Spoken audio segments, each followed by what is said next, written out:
ठरलं तर मग या मालिकेच्या आजच्या भागामध्ये आपण पाहणार आहोत महिपत आणि साक्षी हे अर्जुनने गोळा केलेले सर्व पुरावे नष्ट करून टाकतात। तर पाहूयात नेमकं होतं काय।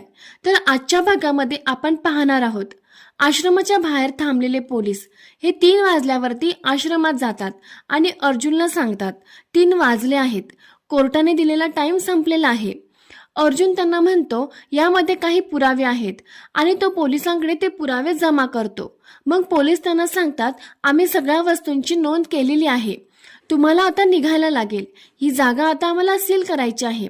मग तिघेही जण त्या आश्रमाच्या बाहेर येतात। बाहेर आल्यावरती सायली अर्जुनला म्हणते आपण हा जो 1 दिवस मागून घेतलाय याचा आपल्याला फायदा होईल ना। अर्जुन म्हणतो बाकी पुराव्यापेक्षा ते व्हिजिटिंग कार्ड आणि डायमंडचा तो दागिना याचा आपल्याला उपयोग नक्की होईल।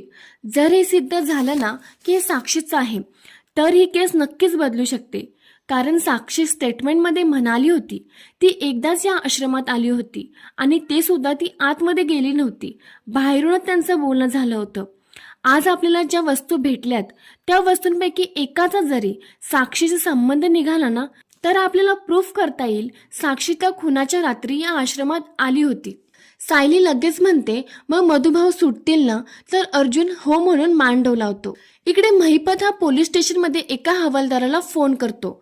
तो हवालदार त्याच्यासोबतच मिळालेला असतो, त्यांचं पुराव्याबद्दल बोलणं चालू असतं। मग हवालदार म्हणतो की पोलीस स्टेशनमध्ये पुरावे आले नाहीत, आले की मी लगेचच तुम्हाला कळवतो। आणि तेवढ्यातच इन्स्पेक्टर आणि हवालदार पुरावे घेऊन येतात।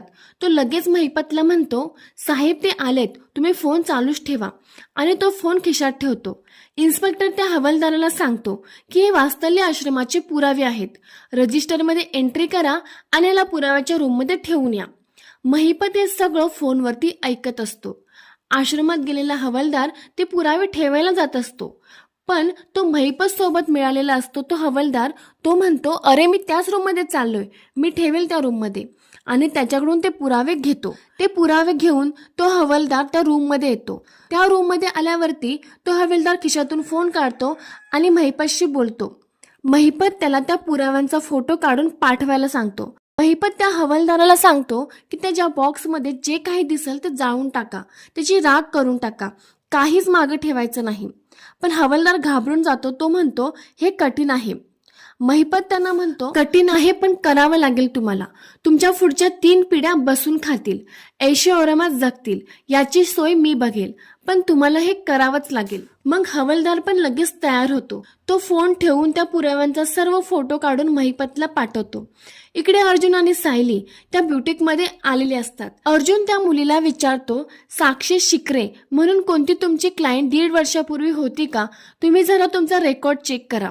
आणि अर्जुन त्या केसबद्दल त्या मुलीला सर्व काही सांगतो, पण ती मुलगी म्हणते की सॉरी सर, हे पॉसिबल नाही, कारण आम्ही फक्त 6 महिन्याचा डेटा ठेवतो। सायली म्हणते पण तुम्हाला तुमच्या जुन्या ग्राहकांची माहिती असेलच ना, पण ती मुलगी म्हणते नाही। मग अर्जुन तिला म्हणतो ठीक आहे, तुम्ही 6 महिन्याचा डेटा चेक करा आणि सांगा साक्षी शिकरे तुमची क्लायंट होती का। मग ती ब्युटिकवाली 6 महिन्याचा रेकॉर्ड चेक करते आणि सांगते नाही सर, या नावाचा कोणताच रेकॉर्ड आमच्याकडे नाहीये। नंतर अर्जुन त्यांना तन्वी किल्लेदार या 6 महिन्यात येऊन गेल्या का हा रेकॉर्ड चेक करायला सांगतात। ती ब्युटिकवाली परत चेक करून सांगते नाही। मग अर्जुन आणि सायली खूप दुःखी होतात आणि तिथून निघून जातात। अर्जुन आणि सायली तिथून गेल्यावरती ती ब्युटिकवाली लगेच साक्षीला फोन करते आणि म्हणते तुम्ही म्हणाला होतात तसेच ते सुभेदार वकील आले होते इथे तुमची चौकशी करायला। साक्षी तिला म्हणते मग काय सांगितलंस तू। ती म्हणते तुम्ही सांगितलं होतं तसंच सांगितलं, तुम्ही आमच्या कस्टमर नाही आहात आणि मी तुमचं नाव सुद्धा ऐकलं नाहीये। साक्षी म्हणते गुड, याचे रिवॉर्ड तुला नक्की मिळतील।